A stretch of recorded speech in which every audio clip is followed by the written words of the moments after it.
Bon, eh bien, bonjour Sylvain, je suis ravie de t'accueillir. Ça Salut, fait merci pour vraiment, l'accueil. ouais, ça fait vraiment plaisir que tu aies répondu OK et oui à cette idée d'interview. Je vais juste replacer le contexte très rapidement.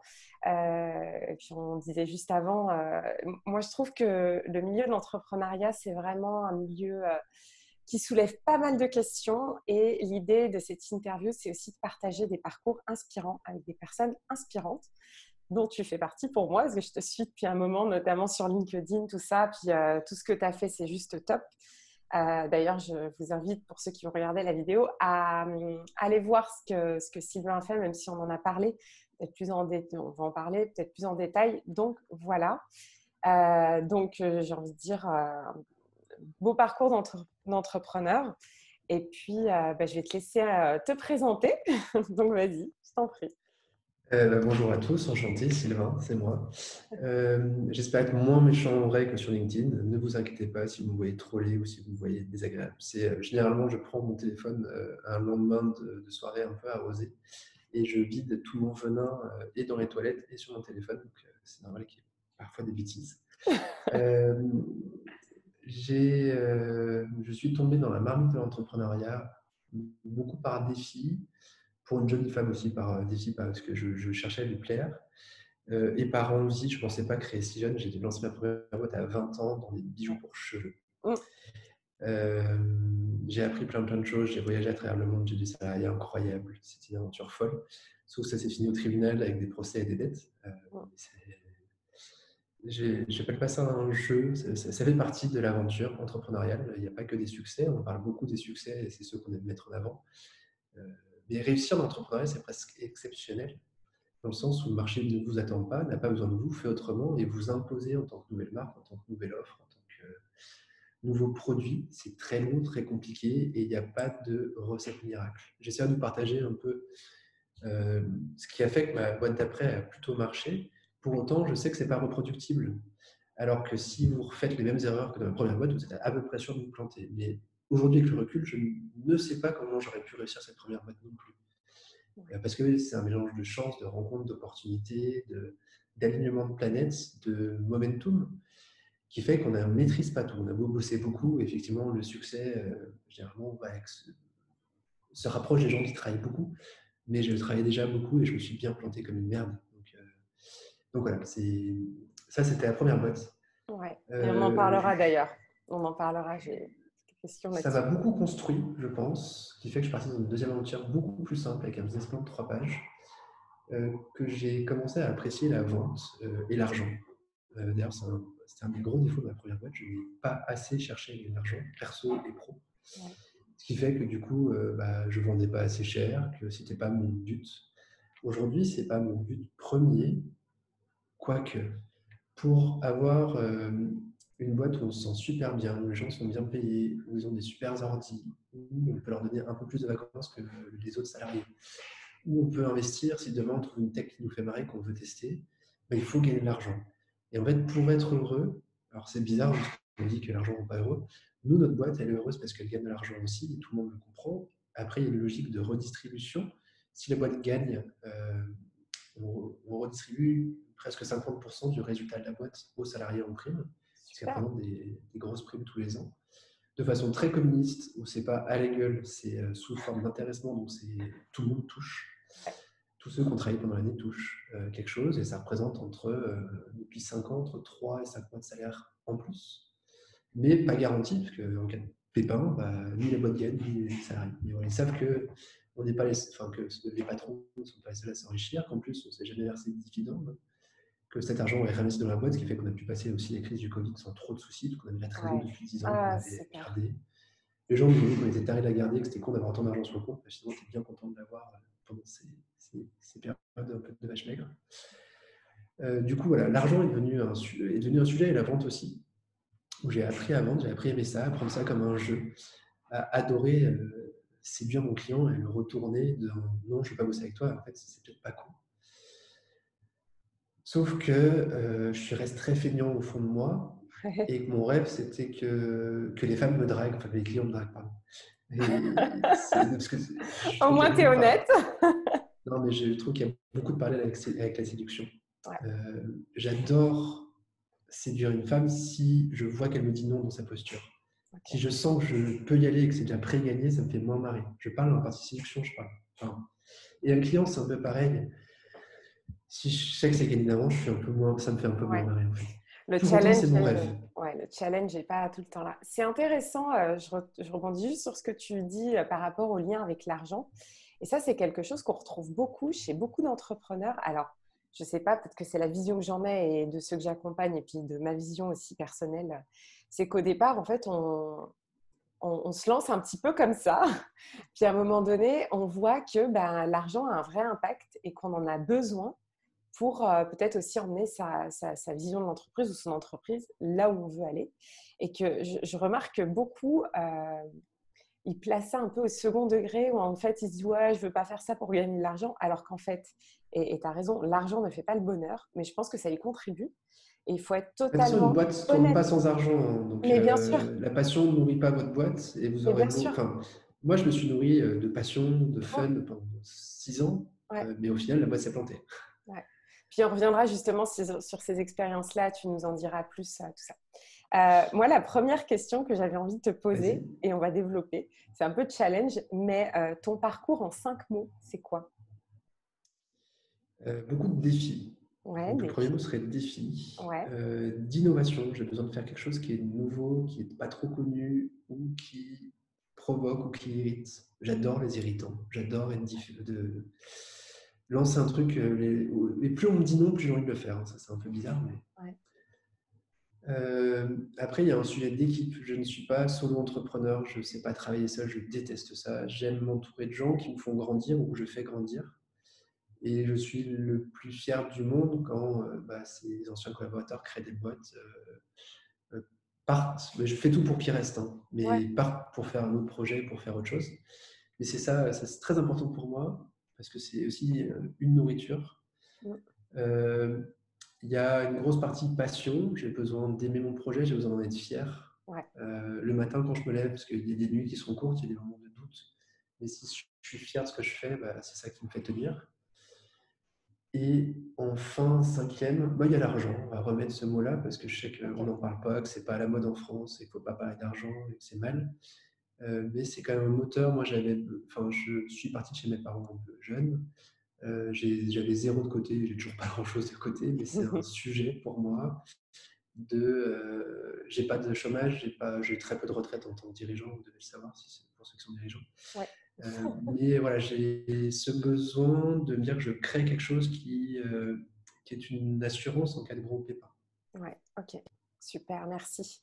Il y a un mot que tu as cité et que j'utilise moi-même aussi beaucoup, et limite dans n'importe quel business, c'est le mot innovation. Et je trouve que, enfin, du coup, je suis contente de l'entendre de ta bouche parce que dans beaucoup de domaines, on oublie que c'est bien de se renouveler ou d'apporter de l'innovation dans ce qu'on fait, mais dans n'importe quelle activité. C'est-à-dire que même moi, en tant que business coach, sophrologue, tout ça, j'essaie toujours d'amener des nouvelles idées, de nouvelles choses.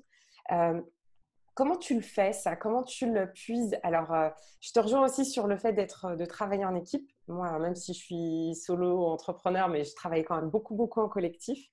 Mais comment tu fais? Est-ce que tu arrives à... Est-ce que c'est toi, de ton idée, il y a un moment donné, hop, il y a une idée qui te jaillit d'on ne sait où et tu la mets en place? Est-ce que tu as un pôle innovation dans ton activité? Est-ce que tu sollicites quelqu'un pour t'accompagner là-dessus? Comment tu fais? Attention, l'innovation, ça rend votre projet encore plus compliqué, hein. Si vous voulez une belle boîte qui marche bien, faites une boulangerie assez basiquement avec des très très bons pains. Les gens viendront et vous gagnerez de l'argent. Mmh. Vouloir innover, c'est vouloir changer les habitudes des gens. Les gens n'aiment pas changer. Ouais, Enfin, je vous suis non plus, vous d'accord. avez une marque que vous préférez et la marque d'à côté, elle aura beau vous dire, mais on est moins cher, on est mieux, c'est la meilleure qualité, c'est fait en France. Rien à faire.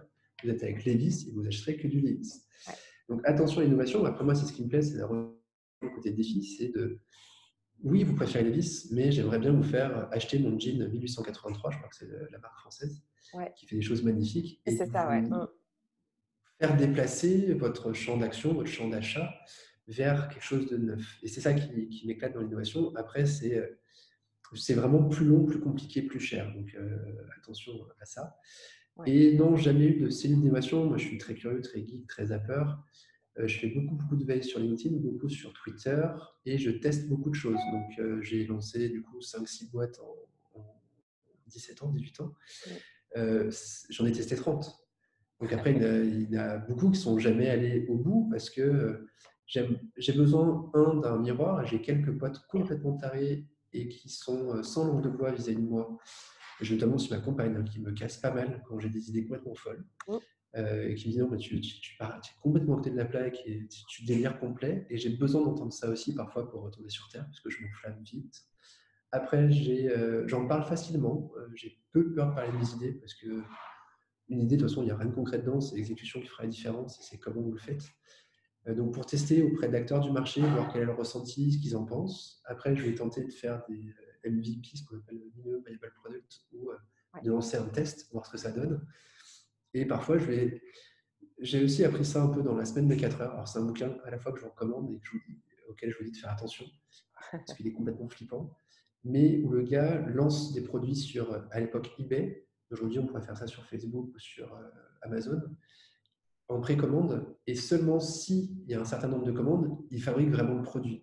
Ouais. Ce qui fait que 9 fois sur 10, il abandonne son idée qui ne marche pas, qui ne répond pas à des vrais clients, un vrai marché. C'est vrai que moi, ça m'arrive souvent de lancer comme ça des bouteilles à la mer en faisant un petit produit qui apporte 80% de la valeur et 20% du temps.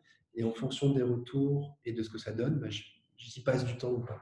Ouais. Donc voilà, je vais beaucoup tester pour éviter de partir trop loin, trop vite. Après, ça n'empêche que j'aime bien aller loin, j'aime bien concrétiser les choses, j'aime bien trouver les 100 premiers clients. Je ne suis pas toujours bon pour la suite. Du coup, il faut que je m'entoure de quelqu'un qui est bien meilleur que moi en termes de suivi des opérations, gestion. Mais ce que j'adore, moi, c'est de trouver ces 100 premiers clients. Mais voilà, j'en ai planté plein des idées, j'en ai testé je teste toujours, mais je me plante souvent. Ouais, puis c'est chouette, je pense, de tester. Et je crois que c'est les t-shirts Perco qui avaient fait ça. Ils avaient lancé une cagnotte, enfin une cagnotte, une précommande. Et en fait, leur idée a vachement plu. Ils ont pu produire. Et en fait, il y a plein de marques qui font ça. Il y a plein de personnes qui lancent des idées et puis qui se disent, bah voilà, je teste. Mais je trouve que ouais, innover, c'est aussi, on peut faire Effectivement, plateforme de crowdfunding, c'est un très bon moyen de tester. aussi. Ouais, tout à fait. Alors, ça demande quand même des compétences marketing, Tout à communication fait. pour faire une jolie vidéo, Mm. pour faire une jolie présentation.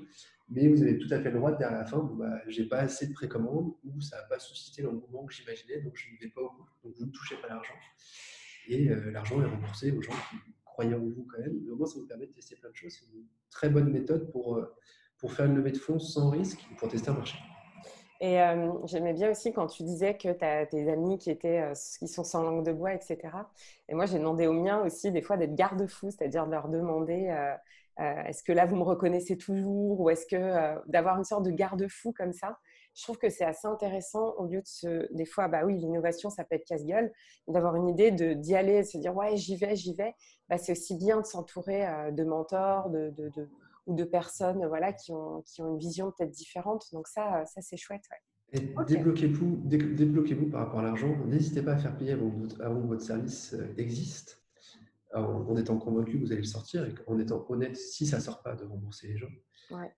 Mais quelqu'un qui vous dit c'est génial, ça vaut rien. Quelqu'un qui a mis sa CB ou qui vous a fait un chèque, là, ça veut dire qu'il y croit vraiment. Et je vous Tout à assure fait. qu'entre les 10 qui disent que c'est génial, il y en a peut-être un qui va payer. Ouais. Donc vous Ça avez c'est intérêt à vrai. trouver un maximum de monde qui dit que c'est génial. Et surtout, si c'est vos parents, votre petit copain, petite copine, vos potes proches, ils vous diront que c'est génial parce que l'entrepreneuriat, c'est génial, que ça leur paraît déjà terrible et difficile. Mm. Et du coup, ils ont tendance à vous soutenir un peu aveuglément. Donc faites attention à ces soutiens dont on a besoin, dont on se nourrit évidemment, mais qui ne sont pas des clients. Ouais. Ça c'est l'affect, je pense, qui joue aussi, c'est que la personne vous apprécie tellement parce que c'est un proche ou quoi, que du coup il va dire ouais vas-y fonce. Puis en fait si c'est pas viable, eh ben vous ne peut-être pas le lancer quoi. Ok. Moi, je passe sur une autre question, parce que moi, en tout cas, je le fais travailler ça aux personnes. C'est le lien entre peut-être ce que tu avais comme vision avant, peut-être même quand tu étais enfant. Quel était ton rêve quand tu étais enfant? Et bah, aujourd'hui, tu es entrepreneur. Donc, en fait, voilà. Déjà, quel était ton rêve quand tu étais enfant? Puis je te poserai l'autre partie de la question après. Mais J'ai eu plusieurs rêves. ouais. Le premier, je crois, était de devenir avocat Ah ouais? pour défendre des causes perdues. Ok. Euh, avec des avocats incroyables, fous, type Dupond-Moretti, hein, qui est à la fois un mec détestable et génial. Mm. Alors, c'était pas lui à l'époque, mais c'était ce type de mec-là qui m'inspirait. Sauf qu'on m'a expliqué qu'il fallait travailler pour devenir avocat, donc du coup, je suis parti vers autre chose. Qu'après, j'ai rêvé d'être cuisinier et de proposer une expérience au restaurant complètement différente de ce qui est fait traditionnellement, et d'être un cuisinier un peu plus manager, un peu plus euh, marketeur, comme certains font aujourd'hui, Ouais. comme un Cédric Grolet, par exemple, fait, qui est un mec qui est presque meilleur marketeur que pâtissier, ça ne faut pas le dire, mais qui est génial. Hein, du coup, tout le monde va dans sa boulangerie, sa pâtisserie, c'est quand même une expérience assez incroyable. Mais à titre perso, pour l'avoir testé, c'est pas pas le meilleur dessert que j'ai pu manger. Mais par contre, c'est lui qui les valorise le mieux, il fait ça très très bien, et je suis très admiratif de sa réussite et de sa façon de faire.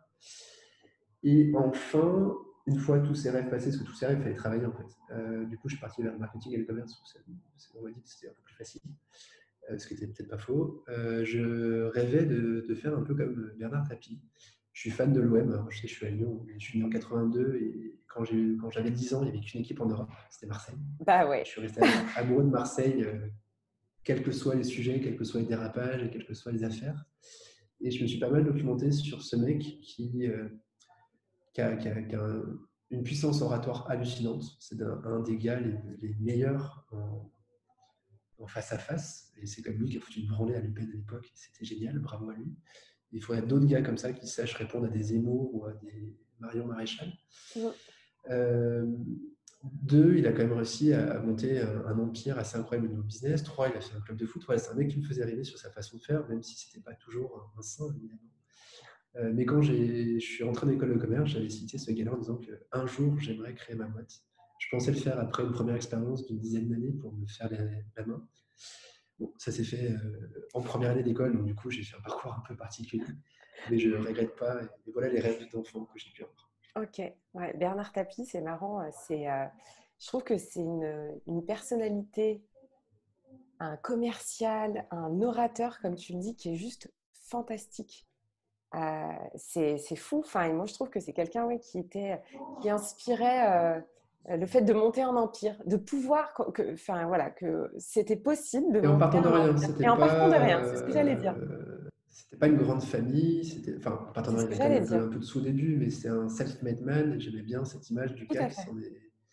qui, s'est- qui a failli être président de la République. Hein. On n'imagine pas à l'époque à quel point il est monté haut dans la société Ouais, française. ouais, Je c'est pense qu'il clair. est monté tellement haut qu'il s'est cramé, malheureusement pour lui.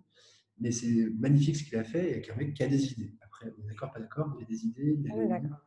il a quand même eu des sacrés succès, sachant que le gars est un comédien et fait du théâtre professionnel. Enfin, il est capable de faire énormément de choses et je trouve que Ouais, c'est très impressionnant.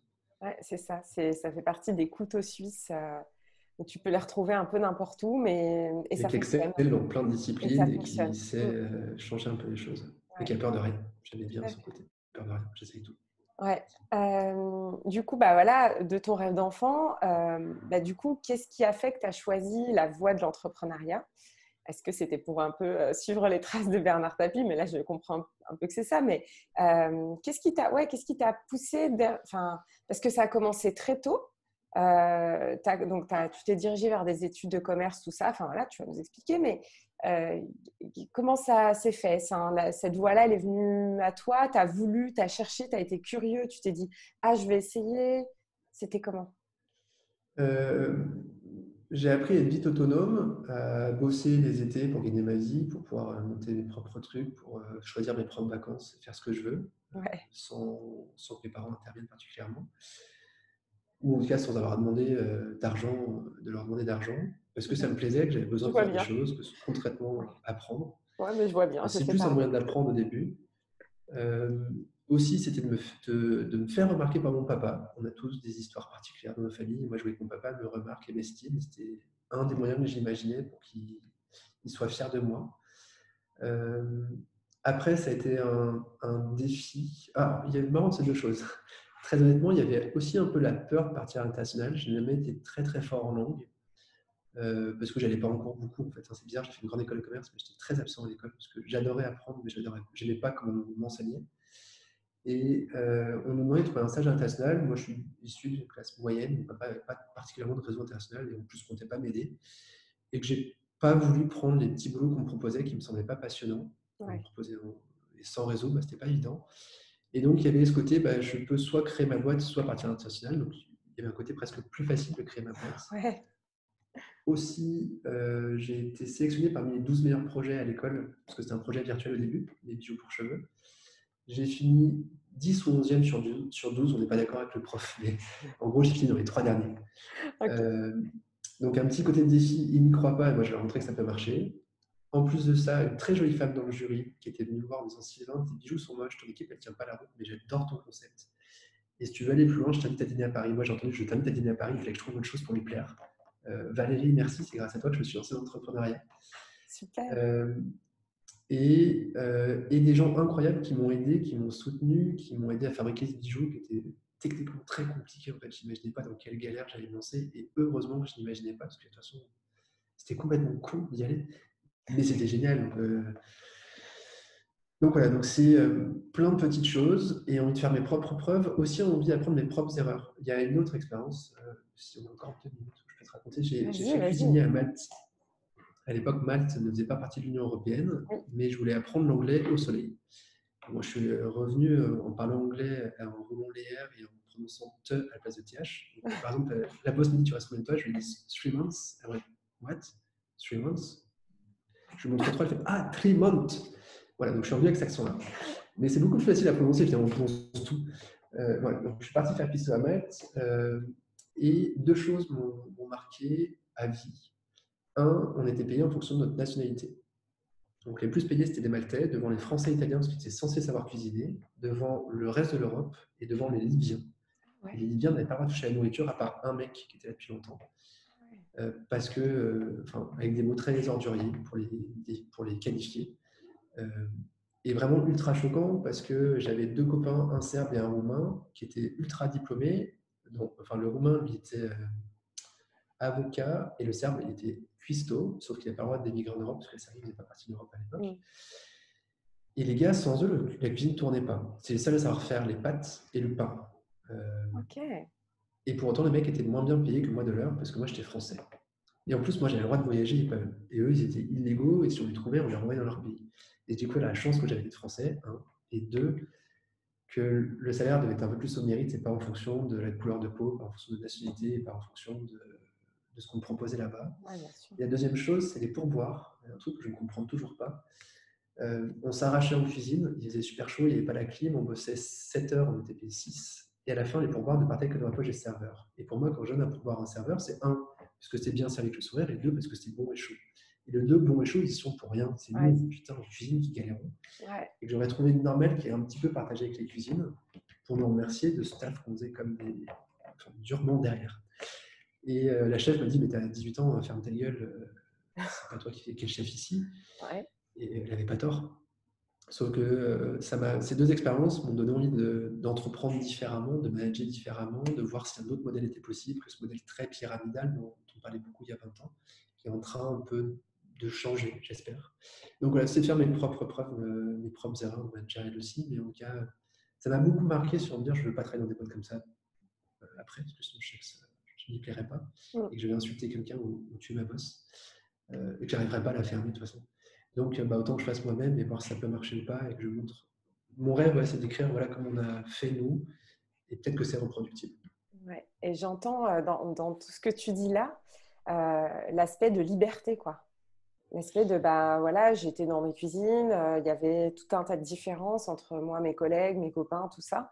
Et j'entends quand même un fond de liberté, de vouloir être libre, de créer Ouais, quelque mais chose aussi, comme quand… attention à ceux qui veulent être entrepreneurs, on se crée sa propre prison dorée, sa propre putain de prison dorée. Parce Ouais. que le premier au bureau, c'est vous, le dernier, c'est vous, les vacances, pas facile. On y dort, on y mange, on y vit de sa boîte. Donc oui, on se lève un peu plus pour soi, mais il y a des jours où c'est vraiment, vraiment dur et on est parfois moins libre qu'un employé traditionnel qui a ses congés, qui à Ouais. 18 heures a le droit de tout couper, de ne plus répondre au téléphone. Vous, en tant que dirigeant, c'est parfois compliqué. Donc attention à cette liberté. à cette seule envie de liberté. On ne l'est pas toujours. Et des gros moments de stress, hein, quand on est free, bah, tu dois peut-être le connaître, il y a des mois où ça ne rentre pas. Bah Et si ouais, ça ne rentre pas, bah, tu n'es pas payé. bah oui. Et ouais, mais sauf que cette Ouais, liberté a un prix du coup. Et parfois, ouais, on ne retrouve pas le même salaire que ce qu'on avait dans le privé en tant que salarié. Qu'il y a des mois fastes et qu'il y a des mois de vache maigre. carrément. C'est pas, enfin, si vous voulez devenir riche, vaut mieux être consultant dans une grosse boîte à Paris si vous pouvez y rentrer, ou trader dans une grosse banque, ou commercial dans une grande entreprise avec une certaine garantie de l'emploi, qu'entrepreneur. Entrepreneur qui gagne beaucoup d'argent, il n'y a pas tant que ça. J'aime bien ce que tu dis là parce qu'il y a une sorte de papier cadeau doré, je trouve, autour Ouais, de de la, mirage. ouais, autour de la notion d'entrepreneuriat. Alors, tu as raison, il y a des mois creux. Par exemple, moi, l'été, eh ben, c'est niette. Zéro. Ouais, enfin, tu vois, décembre, janvier, bah, c'est pareil, sauf cas exceptionnel. Mais c'est vrai qu'il y a une sorte de... On vend l'entrepreneuriat des fois aussi, je trouve, enfin, vendre, c'est peut-être pas le mot, mais on dit, ouais, l'entrepreneuriat, liberté. Moi, j'entends beaucoup de personnes qui me disent, je vais être entrepreneur pour pouvoir gagner de l'argent et partir en voyage quand je veux. Bah, en fait, avant que les deux n'arrivent, bah, il y a c'est pas tout de suite, il faut se le dire. Puis tu sais, il y a vraiment, j'ai l'impression qu'on a un papier cadeau doré et puis, à un moment donné, tu enlèves le papier cadeau, puis tu dis oui, bon, bah ok. Et c'est bien que tu le dises, c'est super. Enfin, je te rejoins totalement. Et du coup, là, ça m'appelle aussi, euh, et puis tu en parlais tout à l'heure, sur tout ce qui est échec. Alors, pour moi, les échecs, c'est les amis. Ça peut paraître bizarre, mais un échec, je ne sais pas comment tu le vois toi, un échec, en tout cas, moi, ça m'a toujours donné du feedback. C'est comme une recette que je rate. Ça me donne du feedback pour la refaire et puis bah, améliorer les choses, s'améliorer soi, etc. Toi, je sais bien que tu as eu des échecs pro. Tu peux en parler? Est-ce que tu peux nous dire, tu vois, ce que ça t'a aussi apporté en tant que personne, en tant que dirigeant, entrepreneur, enfin, voilà. Euh, ouais, avec le petit bémol, je suis vraiment pas pour glorifier l'échec. Non, Je ouais, regrette rien de mon parcours. oui, ouais, je J'ai suis d'accord. appris à valoriser l'échec, à Ok. valoriser mon échec pour dire tout ce que j'avais appris. Mais j'ai été pas mal aidé, hein, parce que sur le moment, pas toujours simple Non, de pas du voir ce tout. qu'on a appris, de comprendre et de pas rejeter la faute sur les autres. Vous avez planté, c'est de votre faute. Ah ouais, Enfin, la vraiment, ça c'est responsabilité. un truc Ouais, la à retenir. responsabilité. Oui, peut-être que votre client ne vous a pas payé, mais c'est peut-être vous qui n'avez pas vérifié que ce client pouvait payer, vous n'avez pas mis en place ce qu'il fallait pour qu'il vous paye dans les temps, vous n'avez pas relancé assez vite pour qu'il vous paye. Donc, la faute, elle est toujours intrinsèque, et c'est là où on va apprendre. Et c'est là où il faut être entouré, aidé. Euh, j'ai mes deux, trois piliers autour de moi qui me soutiennent en cas de grosses gamelles, ça m'arrive. Hein. Euh, et c'est eux qui permettent de prendre du recul, qui permettent de valoriser. Mais sur l'instant, c'est impossible. Sur l'instant, vous êtes une sous-merde. Bah ouais, on est humain, Vous quoi. avez perdu confiance en vous et il va falloir rebondir. Mais enfin, généralement, moi, je reste un peu au fond avant de réussir à rebondir. Après, je me lance sur des choses. Il y a des gens qui ont des mots incroyables et bienveillants qui m'aident, mais surtout qui m'aident à comprendre ce que j'ai mal fait parce qu'il ne faut pas rester dans le déni, sinon vous risquez de répéter les mêmes erreurs. Après, c'est pour ça que moi j'ai pris l'habitude d'en parler des erreurs ou des échecs pour, un peu en psychanalyse les sortir. Au moins ils sont dits et c'est peut-être moins horrible quand c'est dit. Deux, je me dis que ça se trouve, ça peut aider d'autres personnes. Trois, finalement, les gens trouvent ça cool d'avoir un entrepreneur qui ne parle pas que de ses succès et qui partage aussi ses moments de doute et ces trucs qu'il a fait moins bien pour ne pas les reproduire. Ouais. Et c'est bien ce que tu dis sur le fait de ne pas glorifier l'échec. Moi, j'ai planté 2 boîtes. Alors ça, les gens ne le savent pas forcément. Et en fait, ça m'a fait totalement peur et j'ai dit stop. Et du coup, tu as vachement raison quand tu dis bah, c'est quand même pas mal de se faire accompagner aussi là-dessus ou de se faire ou d'en parler ou il y a un effet catharsis comme ça et puis il y a aussi un effet moi j'appelle ça vraiment moi ça enfin je pense que plein de personnes sont dans ce cas-là, ça donne une forme de feedback. Après c'est comment on peut le transformer parce qu'il y a des personnes qui ne sont pas capables de transformer ça, s'arrêtent sur un échec et basta. Et voilà. Et puis il y a d'autres personnes qui vont le transformer, en faire peut-être une capacité, une force, tout ça. Et toi, par rapport à ça, c'est quoi ta vision? Est-ce que du coup, ok, j'entends bien que tu restes vraiment, tu es resté au fond à un moment donné, mais et concrètement, comment tu as fait pour le transformer, pour que ça t'apprenne quelque chose? Est-ce que c'est juste la vie? Est-ce que c'est les amis qui t'ont dit ou des gens autour de toi qui t'ont dit non, mais voilà, est-ce que tu t'es fait accompagner? Enfin, comment tu as fait pour transformer ça, quoi? C'est des copains qui avaient aussi connu des échecs parce que c'est dur à comprendre pour des gens extérieurs à l'entrepreneuriat. Donc, c'était d'autres entrepreneurs qui avaient connu ça aussi, qui m'ont expliqué, eux, les erreurs qu'ils avaient pu faire, ce qui avait mené à l'échec. Pour que moi, j'essaie de comprendre les miennes et que j'essaie de les processer un peu et de les coucher sur papier. Donc, c'est beaucoup des copains. Après, il existe des associations géniales comme 60 000 robots, dont c'est le métier d'accompagner des dirigeants en situation difficile, avec d'anciens dirigeants qui ont planté, qui ont rebondi, qui ont connu cette phase-là, parce que c'est une phase qui n'est pas toujours facile à comprendre de l'extérieur, de vos proches, parce qu'on ne peut pas toujours leur en parler pour ne pas les inquiéter. Hein. C'est Ouais, c'est dur de clair. dire à son conjoint je doute, je pense que je vais me planter, parce que ça l'inquiète aussi, et il n'est pas toujours capable d'aider ou de soutenir à ce moment-là. Mm. Donc d'avoir des gens un peu extérieurs qui ne jugent pas. Très important d'avoir des gens qui ne jugent pas, mais qui ne sont pas pour autant bisounours. C'est pour ça que le mot bienveillant, je ne l'utilise pas là.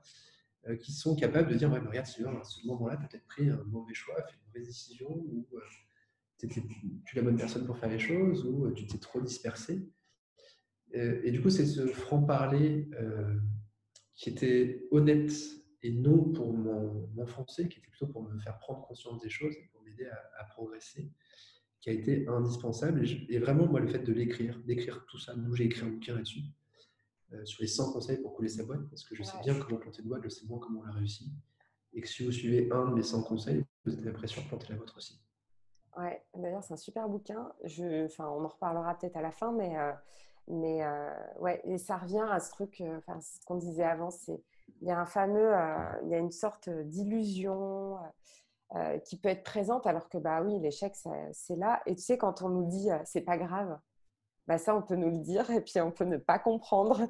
Et moi, on me l'a dit, on dit, mais c'est pas grave. J'en dis, bah en fait, si, c'est grave, c'est quand même grave. Et c'est vrai qu'il y a des Bah, associations. c'était ton rêve, quoi. Donc, dire c'est pas grave pour un rêve qui n'aboutira pas, Ouais, c'est terrible. Hein. Enfin, ouais, imaginez-vous, c'est votre rêve d'enfant, c'était votre projet passion et ça se plante. Donc, vous retrouvez un peu sans projet et sans rêve. Et d'être sans rêve, on ne vit plus. Enfin, on a besoin de rêve pour avancer. Donc, non, c'est grave. Et après, par contre, peut-être que tu connais un autre type d'échec, Célia, et c'est pas du tout. Enfin, c'est un échec que je rencontre beaucoup chez les femmes entrepreneurs, presque plus que chez les hommes, qui ont ouais. tendance à faire des plus grosses conneries et du coup planter plus vite. C'est de travailler 70 heures par semaine, de ne plus trop voir ses proches, de se payer à peine un SMIC, donc à peine de quoi manger honnêtement à la maison, ou parfois pas du tout, se payent pas du tout, et tiennent sur un espoir, sur un jour ça va aller mieux, mais ne font plus rien pour que ça aille vraiment mieux, et sont dans cette situation d'échec qui frise le burn-out souvent, et qui en fait sont dans des boîtes où il faut arrêter. Parfois, il faut savoir arrêter sa boîte. Alors c'est Ouais, dur, hein, totalement. parce que Ouais. comment on l'arrête, à partir de quel chiffre, et pour quelle raison, et de toute façon, mais regarde, 6 clients ici, c'est bon, j'ai fait mon année, et c'est reparti. Ouais, mais ce client, on l'a tous les ans. Enfin, je ne sais pas si toi tu l'as aussi, hein, mais moi, tous les ans, tous les mois, j'ai ce client qui, s'il signe, c'est bon, ça marche. Bah, il ne signe pas, généralement, ce con. Et tous les ans, j'en ai un nouveau, et tous les ans, il ne signe pas. Donc, attention à l'espoir qui peut être assez dangereux aussi en tant qu'entrepreneur. Il ne faut pas arrêter à la moindre difficulté, ce n'est pas du tout ça que je dis. Il faut savoir aussi se préserver en tant qu'homme, en tant que femme, Mm. et préserver ses proches, parce que ça peut être aussi très dur à vivre pour les conjoints, pour les enfants, pour les parents qui sont autour de vous, qui ne vous voient plus. Et c'est aussi, enfin, on parlait tout à l'heure de liberté. Le but d'entreprendre, c'est pas de bosser H24 sans se payer et sans avoir de vie sociale. Ouais, et ça, je trouve que c'est important. Il faut savoir s'arrêter à un moment donné. Et je pense, alors moi, de ce que j'observe, parce que j'ai quand même pas mal de femmes que j'accompagne, il y a des choses comme ça qui reviennent. Et ce dont tu parles là, en effet, ça revient. Et souvent, elles me disent, ouais, mais je veux montrer que, je veux tenir que, je veux que, voilà. Et en fait, à un moment donné, il faut savoir lâcher. Et je trouve que c'est l'un des trucs les plus durs Ah ouais. que moi, j'ai fait quand j'ai planté ma première boîte d'accompagnement. Euh, et je me suis dit, mais en fait, là, qu'est-ce que tu veux que je fasse, quoi? Je rentre pas assez d'argent, je me rémunère pas. Et allez, j'étais salariée avant aussi en même temps, quoi. Je fais, mais en fait, là, je fais quoi? Je fais du 70 heures par semaine. Ça me va pas du tout, quoi. Et donc, j'ai arrêté. Et donc, j'ai juste radié mon entreprise. Et puis, voilà. Et puis, après, bah, du coup, partir en salariat et se dire, oh là là, mais qu'est-ce que je fais là? Mais c'est pas possible. Et après, ben, se dire, j'ai quand même un rêve, je réessayerai. Et voilà. Mais c'est vrai que quand c'est bien aussi de se fixer un résultat peut-être, ou un objectif plutôt, même un objectif, et de se dire, bah, OK, si à un moment T, je ne l'atteins pas, bah, qu'est-ce que je fais? Et c'est peut-être aussi le moment de se dire, bah, peut-être que c'est le moment d'arrêter. Ça fait mal, mais c'est peut-être le Deux moment. autres choses, tiens, du coup.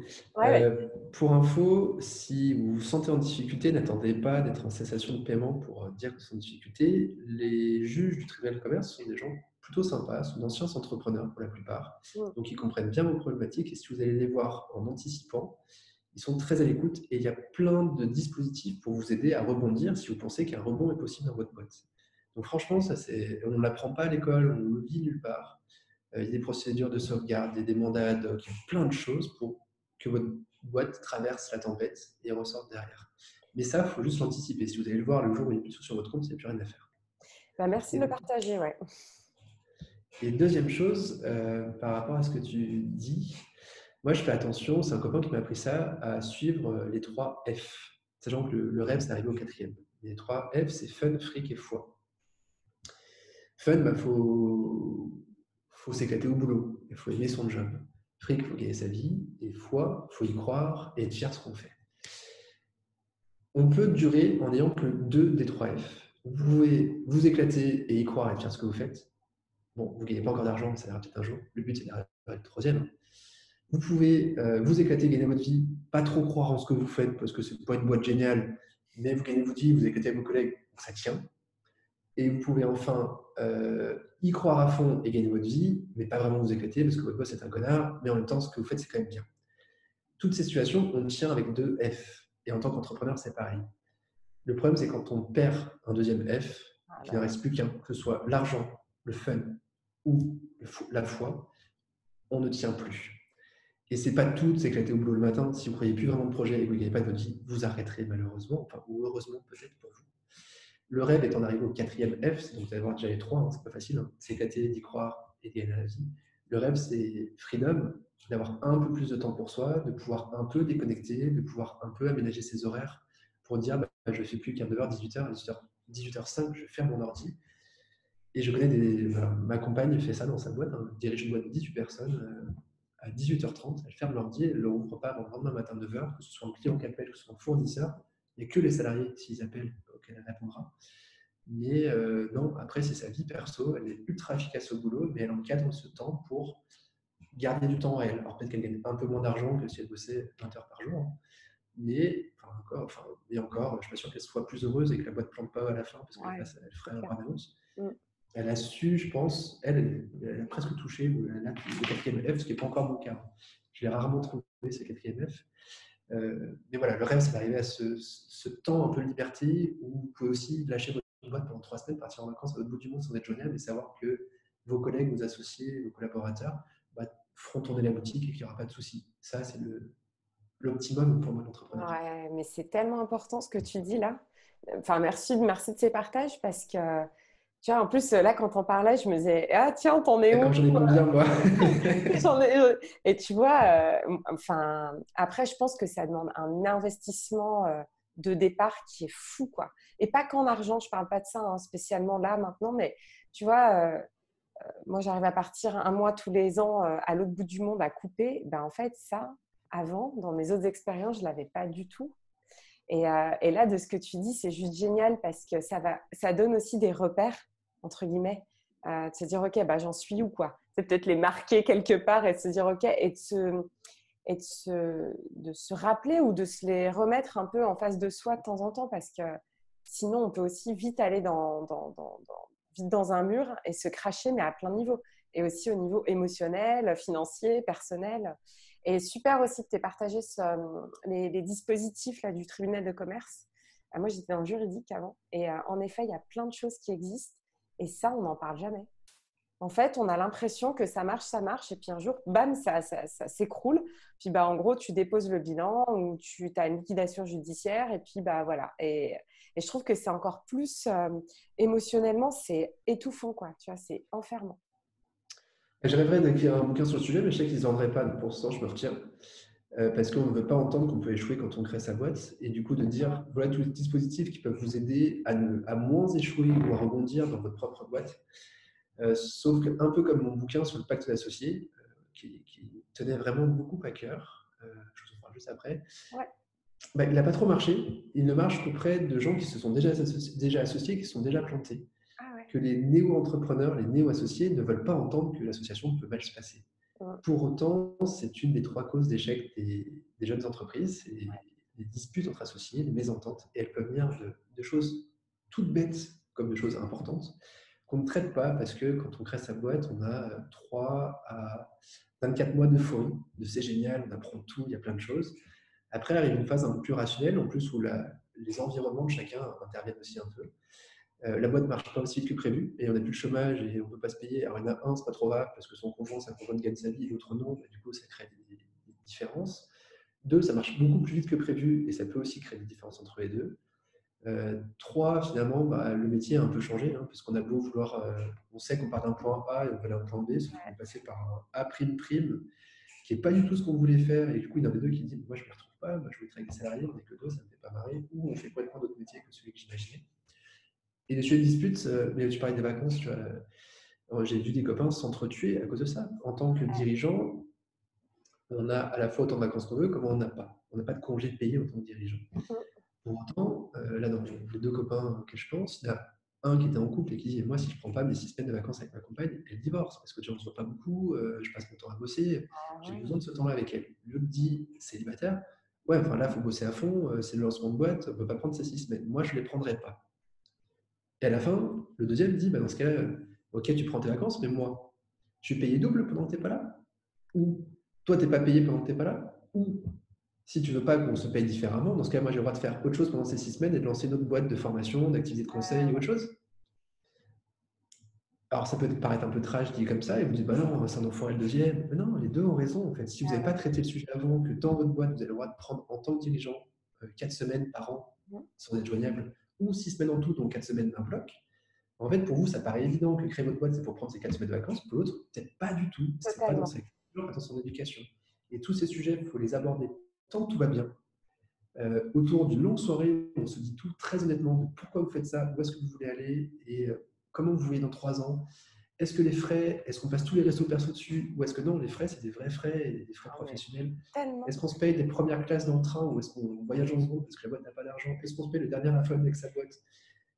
Des trucs tout cool comme ça. Tellement. Mais vous pouvez vous entretuer. Et le problème, c'est que dès qu'il commence à avoir cette dispute entre associés, votre boîte, elle est quasi morte.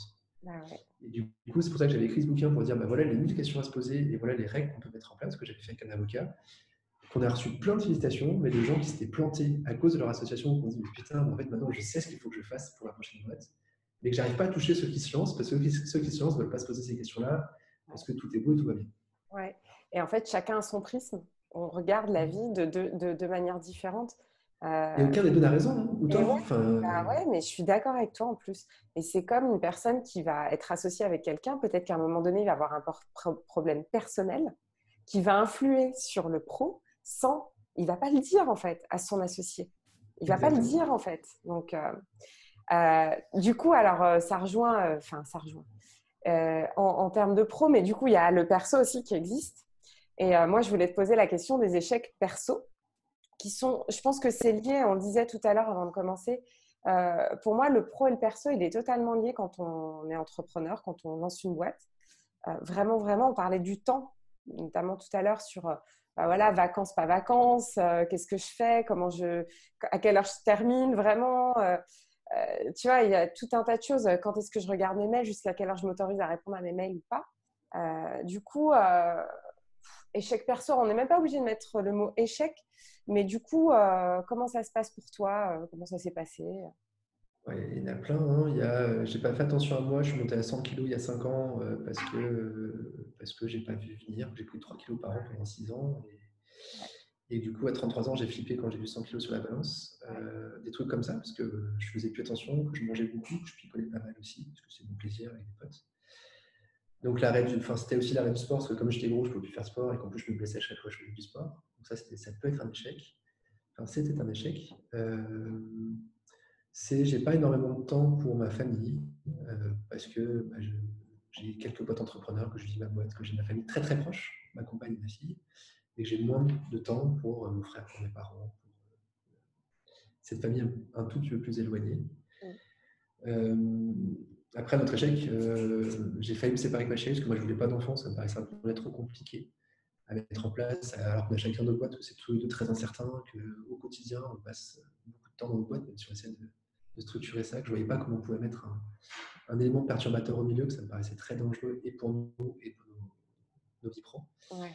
Bon, finalement on a réussi et ça se passe. Bon, un peu taré, on a aussi fait un pacte sur le sujet de futurs parents. Ouais. Pour s'organiser, se structurer, de qui gérer, quel matin, quel soir, pourquoi, Ouais. est-ce qu'on a le droit de partir en vacances l'un sans l'autre, est-ce qu'on doit partir en vacances tout le temps avec l'enfant sans enfant, est-ce qu'on a le droit de prendre une nounou, à partir de quel âge et quel type de nounou, enfin, on a tout écrit. Je sais que je suis en retard, je suis désolé. Non, mais c'est bien d'écrire. Moi, je dis toujours, il faut écrire, c'est mieux. Tellement c'est posé, quoi, tu vois. Donc voilà des échecs. Après, les gros échecs perso dans la première fois, c'est de ne pas m'être payé, de ne pas avoir pris assez de vacances, parce que je n'osais pas partir en me disant bah, je ne peux pas partir. Si quelqu'un appelle pendant que je ne suis pas là, mais qu'est-ce qui va se passer? Au final, j'ai appris que ça se passait. Que tant pis, soit il rappelle quand tu reviens, soit il y a quelqu'un qui gère à ta place et que ça peut très bien se faire. Mais c'est beaucoup dans cette première boîte où en plus à la fin ma copine m'a aussi largué parce que entrepreneur c'est cool tant qu'il y a un peu d'espoir, tant qu'il y a un peu de succès autour, même si c'est du succès d'estime, que le mec qui à 10h du mat est encore en pyjama et qui ne sait pas trop quoi faire de sa vie parce qu'il sait faire plein de choses mais en même temps il ne sait rien faire. Moi, je suis devenu beaucoup moins sexy à ce moment-là, mais que je n'ai pas assez préparé, que je ne lui ai pas assez communiqué moi mes difficultés, mes doutes pour qu'elle me soutienne et qu'elle a plutôt rejeté, mais je pense que ça vient aussi de moi. Voilà, des exemples. Ok, d'accord. Si tu avais à refaire quelque chose différemment, ça serait quoi, du coup? Rien. Ok, j'adore. Toutes ces erreurs m'ont construit, pardon. Non, il y a des moments, plein de moments durs, mais je pense que c'était important que je les vive, que je les comprenne. Après, il n'y a toujours rien de réussi. J'ai encore tout à construire. Tant que j'ai du fun, un peu de fric et beaucoup de foi. Pour l'instant, moi, je me suis créé le petit cadre. Ah oui, je ne suis pas bien à tapis, j'en suis très très loin et je n'y arriverai jamais. Je ne suis pas assez bon, je pense. Enfin, je suis sûr. Mais au final, une petite boîte dans laquelle je me sens bien et qui me permet de vivre et qui permet de faire vivre 2-3 personnes, qui fait des produits dont je suis ultra fier, c'est, je crois, ma plus grande réussite. Ouais. Je n'y arriverai jamais, peut-être pas. Hein. Peut-être que tu auras une belle surprise dans la vie qui te fera dire que peut-être pas autant que Bernard Tapie, mais peut-être. J'en ai plus l'ambition. Ouais, voilà. Après, c'est ce que en fait, c'est ce que je me disais. C'est est-ce qu'on en a toujours envie? Et si on n'en a plus envie, bah, en fait, c'est peut-être pas je n'y arriverai pas, c'est peut-être juste, bah, en fait, j'ai envie d'autre chose, quoi. Mais je pense que pour avoir vécu des phases de croissance, je suis moins bon quand la boîte grandit. Je suis pas un super manager. Je suis pas le meilleur pour être sur des lignes et foncer sur ces lignes. J'aime bien débroussailler plein de trucs. Et donc j'ai tendance à être moins structuré que d'autres. Ouais. Et en plus de ça, aujourd'hui, c'est pas tellement un rêve en fait. C'est plus un rêve que de devenir un multimillionnaire ou que de posséder 52 boîtes. Non, je m'en fous. Enfin, c'est pas ça qui fera que je serai content de me lever le matin. Donc, en fait, je pense pas avoir les bonnes motivations pour y arriver. Et sachant ça, c'est pour ça que je dis je peux pas y arriver en fait. Si on Ouais. n'est pas motivé, enfin, on ne peut pas y arriver. Et puis c'est chouette de savoir ça de soi en fait, de se dire bah voilà, je sais que comme tu disais, manager tout ça, bon bah ok. Et en fait c'est aussi, je trouve que c'est chouette d'entendre ça parce que en fait on a envie de dire qu'on est bon partout ou de montrer qu'on est bon partout, alors qu'en fait ça épuise encore plus qu'autre chose. Enfin ça épuise parmi d'autres choses, mais on se dit mais en fait on n'est pas obligé d'être bon partout quoi. Et on peut pas tout faire tout Surtout que c'est seul. dangereux de se voiler la face, on est Mais en perd bien du sûr, temps, on est moins efficace et bien du coup sûr, de planter sa boîte à vouloir faire la compta, alors c'est une souffrance carrément, pour vous.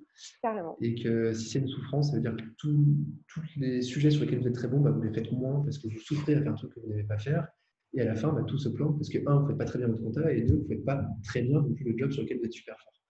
Et il vaut mieux savoir ce sur quoi on n'est pas trop mauvais et s'orienter plutôt là-dessus que de vouloir tout faire où au final, vous ne demandez pas de tout faire, on ne demande pas d'être le meilleur partout, on ne demande pas d'être Superman, ni Superwoman d'ailleurs.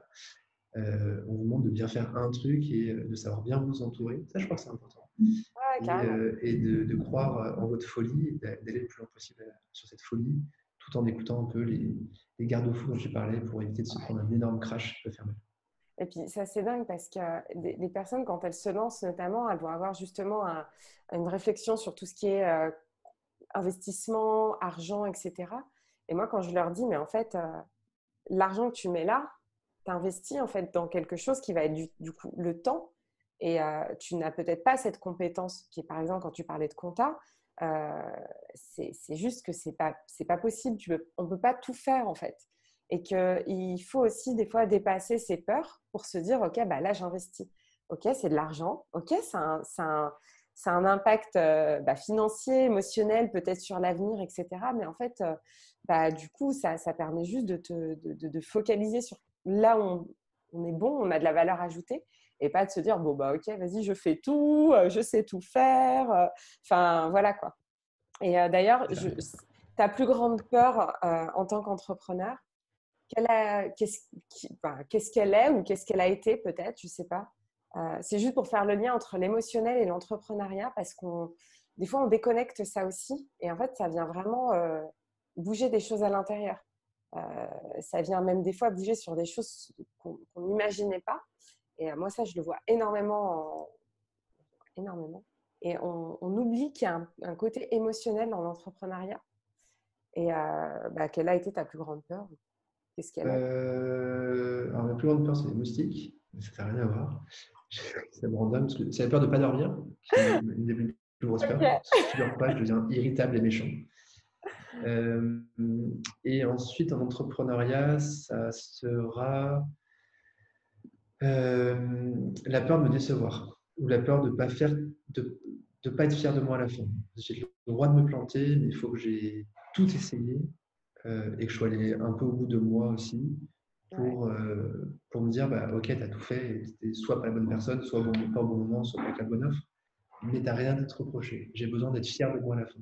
Enfin, fier de moi, bah non, parce que j'ai planté, mais de ne pas dire Sylvain, tu n'as pas tout essayé. Tu as lâché avant la fin, tu as un. Et tu vois, dans Lucifer, enfin pour Lucifer ou autre, est-ce que tu as ressenti ça du coup ou est-ce qu'il reste un petit goût un peu bizarre, amer, je sais pas, est-ce que... On allait au bout du bout, on s'était tous cramés, on n'en pouvait plus, on avait marre de cette boîte et on ne voulait plus entendre parler à la fin tellement on avait tout essayé et qu'on n'avait pas réussi. Après, ça a été repris par quelqu'un qui a réussi pendant 10 ans, on était très content pour lui. Nous, on n'a pas fait le problème dont on rêvait et à la fin, ça devenait une douleur d'aller au boulot parce qu'on n'y arrivait pas. Donc tu as tout donné et du coup, tu as tout donné quoi.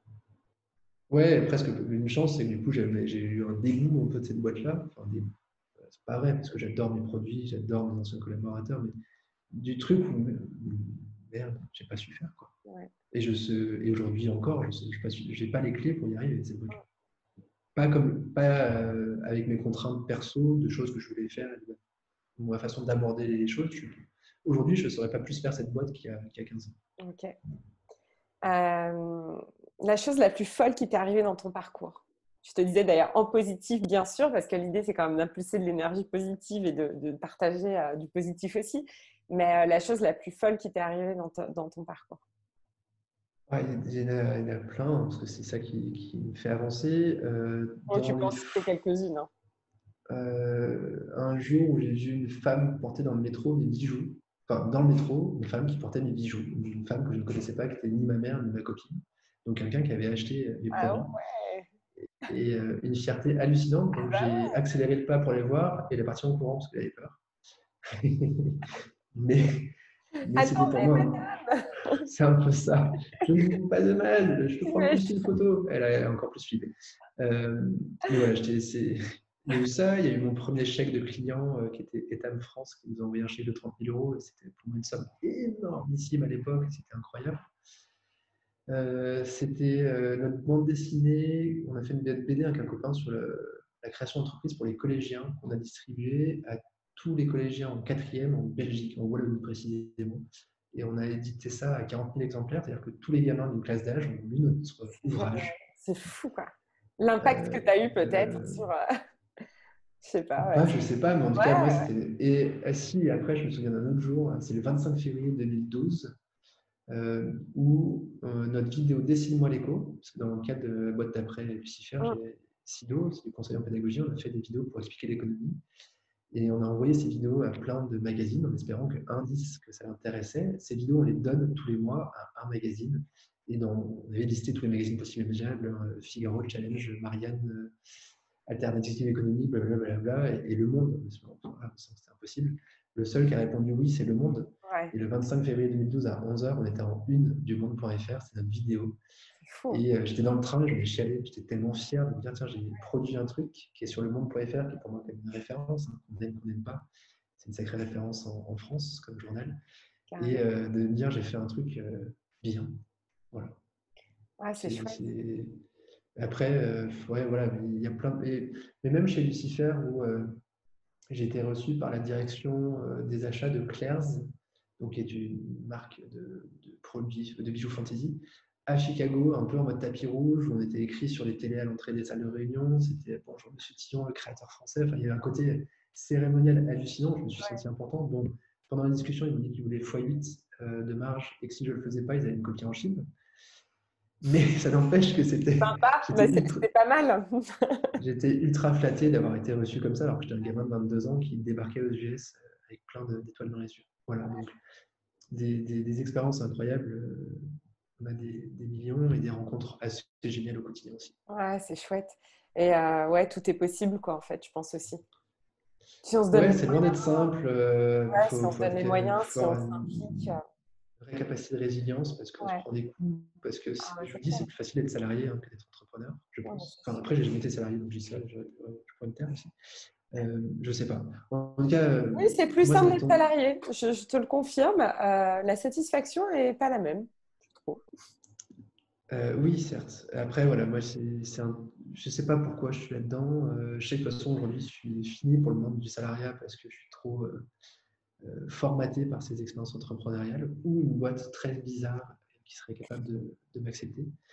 Mais voilà, aujourd'hui, j'ai trouvé mon équilibre là-dedans. On verra dans 5 ans si on refait quelque chose. Ok. Et en parlant d'équilibre, équilibre vie pro, vie perso, comment ça se passe? Comment t'articules Avec, aujourd'hui ta vie de avec famille impact. avec un pacte? Ah oui, c'est vrai, le pacte. C'est pas mal cette idée de pacte.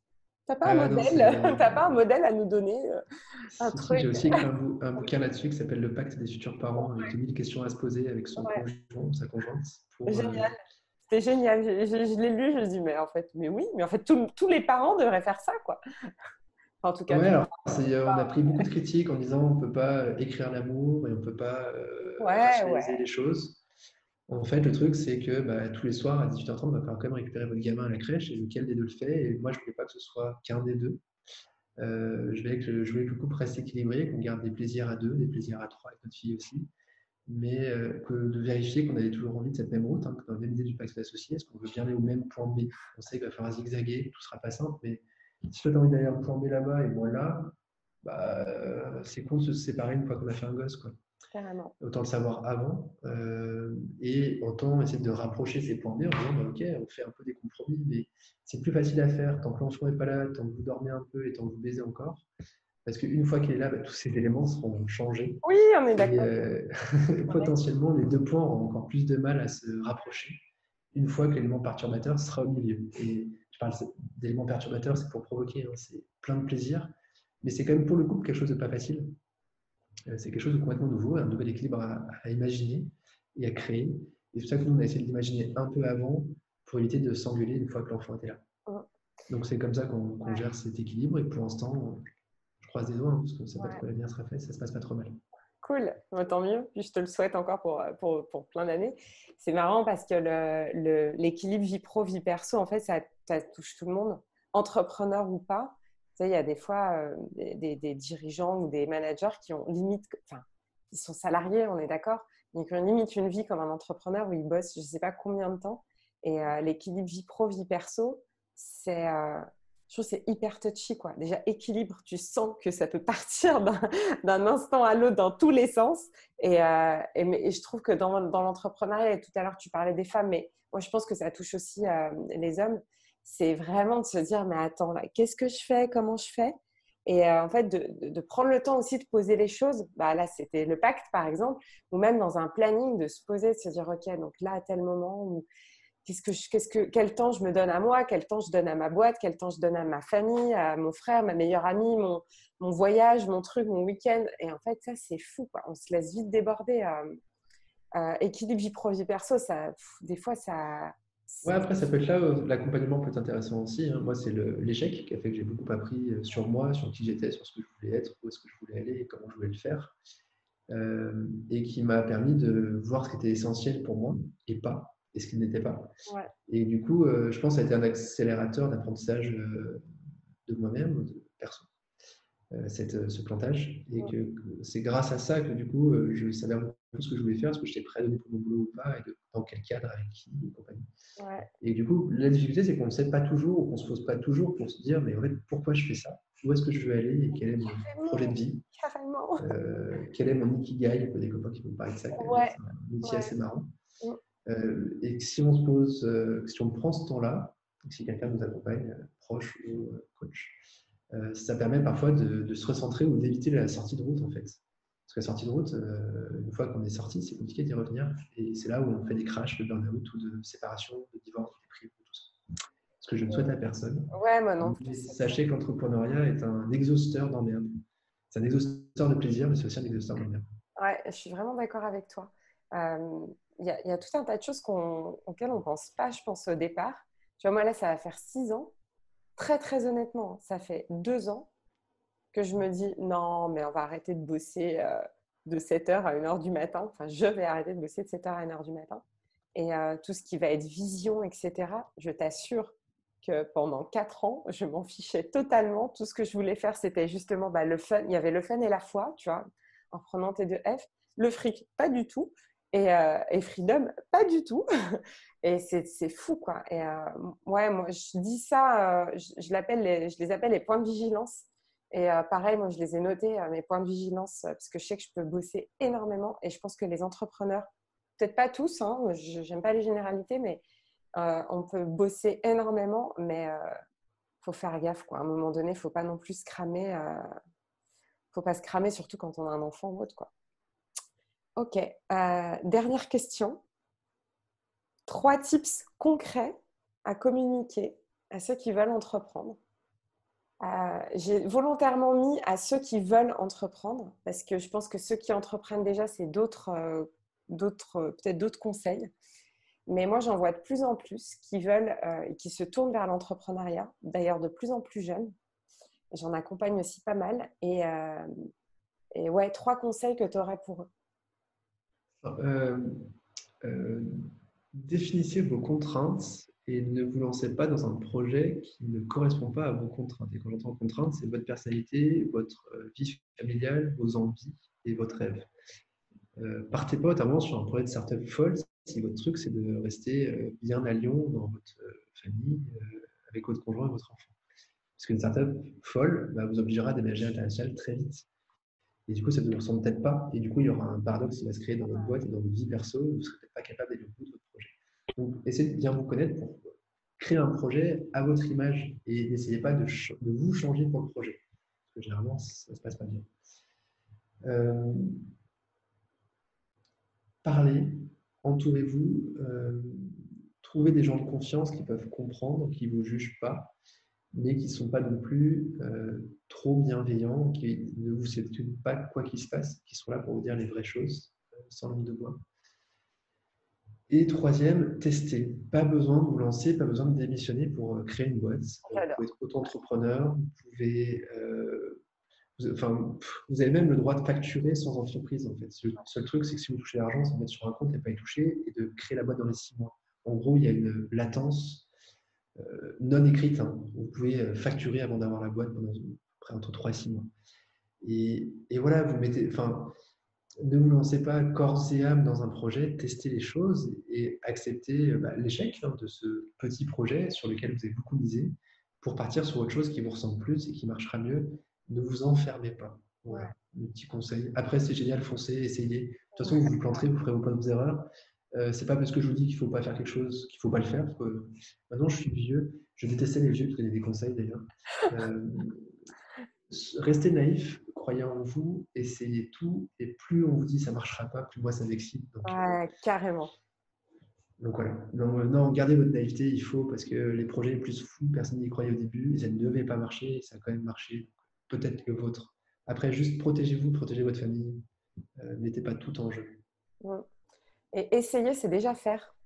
Les gens ils disent ouais, j'essaye, ouais, on essaye. Tu fais ou tu fais pas. Bah en fait, bah déjà c'est essayer et c'est déjà faire quelque chose quoi. Donc Ah si, tiens, du coup, un quatrième, c'est n'attendez pas que tout soit parfait ah ouais, pour y aller. Ce ouais, sera jamais parfait, il restera toujours plein de zones d'ombre. Si vous attendez mm, d'avoir plus de 80% du projet qui est clair, vous n'irez jamais créer votre boîte. ouais, ça je suis Donc, d'accord. première chose, vous avez une idée, posez-la sur papier, écrivez, hein, et commencez à écrire un peu comme vous l'imaginez. Et c'est là que vous verrez toutes les difficultés, tout ce qu'il faut, tous les sujets sur lesquels il faut vous progresser, et qui vous permettra d'en parler, de montrer aussi des choses aux gens. Et si c'est juste un truc dans votre tête et que vous dites ouais, mais pour l'instant c'est pas prêt, ce sera jamais prêt si vous commencez pas à le poser, à le structurer, à rencontrer du monde. Ouais. Et Désolé pour ce quatrième. non, mais super, attends, tu rigoles. Ouais, là, il y a un truc qui me vient quand tu dis ça, c'est aussi un aspect confiance. Moi, j'avais mis toutes mes idées par écrit. J'en avais plusieurs. Et en fait, tu vois c'est au bout de la quatrième, cinquième année et puis je le vois aussi sur des personnes que j'accompagne, là, que ça se met en place après, en fait. Et c'est pas grave. Et Ouais, c'est le pas, temps est long. et c'est pas Enfin, grave, en fait. vous avez beau avoir la meilleure idée du monde, Franchement, c'est pas grave. c'est ça. Il faut Y a juste. rien, ouais, il n'y a rien de parfait au moment T. Si on se dit ça, bah oui, bon, bah ok, c'est qu'il y a un petit driver perfection qui est là, mais bon. Ok, bon, bah écoute, merci pour toutes Merci pour ce long échange. Ouais, Avec bah du coup, plaisir. il a duré même plus longtemps que ce qu'on s'était dit, mais bon. Je voulais quand même te laisser aussi la parole sur, je sais pas si tu as une promo à faire, tout ça, puis je t'avais demandé, je crois, 2 ressources. Si tu voulais nous partager 2 ressources, ça pouvait être livre, film, série, que sais-je, podcast, j'en sais rien, ce que tu veux, ou même un pays à aller, aller visiter, j'en sais rien. Et puis de parler peut-être, je sais pas si tu as une actu, un truc voilà, à nous partager, sachant que dans le descriptif de la vidéo, je remettrai comment les gens peuvent te trouver, où, quoi, comment, enfin je mettrai tout, même pour te contacter, tout ça. Donc voilà. Actu, moi je m'amuse beaucoup sur LinkedIn, je travaille sur le sujet de l'influence Oui, et on a créé un produit qui s'appelle Trending qui permet de recevoir des alertes quand tes mots sont mentionnés dans des posts sur LinkedIn. Par exemple, vous voulez savoir ce que les gens disent de vous sans avoir tagué, ou vous voulez identifier des opportunités commerciales, parce que quelqu'un qui dit je cherche un coach, est-ce que vous avez des références? Vous pouvez vous positionner sur ce sujet. C'est gratuit pour un mot-clé, c'est payant si on en veut 10, c'est 6 € par mois. Donc ça, ça c'est le va. produit qu'on lance cette semaine. Et Ouais, après, bah, c'est mon école Le Bahut qui démarre en septembre et on va former des Digital Learning Managers. L'école est gratuite et on garantit un job à la sortie de l'école sur un modèle un peu innovant en termes de business model et de financement qui démarre. Donc, si vous entendez du monde qui cherche du boulot, qui aime apprendre, qui est très curieux, qui est un peu digital dans l'âme et qui aime transmettre, bah, parlez-lui du Bahut. On cherche des candidats parce qu'on a presque aujourd'hui plus d'entreprises qui sont prêtes à recruter que de candidats. génial. C'est lebahut.com et vous nous trouverez. Vous trouverez beaucoup d'informations sur LinkedIn. C'est surtout la plateforme où je communique et où on me voit. Ouais, et je mettrai tout ça dans le descriptif de la vidéo. Voilà, est-ce qu'il y a autre chose, non, que tu as envie d'ajouter peut-être? C'est tout bon. C'est la vie perso qui reprend le dessus. Je dois aller chercher ma fille impérativement à Ouais, la bah crèche ouais, pour carrément. 18h. Eh ben écoute, C'est mon soir. eh bien, merci beaucoup. Je te Merci à remercie toi. pour le temps, tout l'échange, c'était top. Et puis je te dis, bah, peut-être à bientôt, quoi. Au plaisir. À très bientôt. Salut, salut. Ciao. Ciao.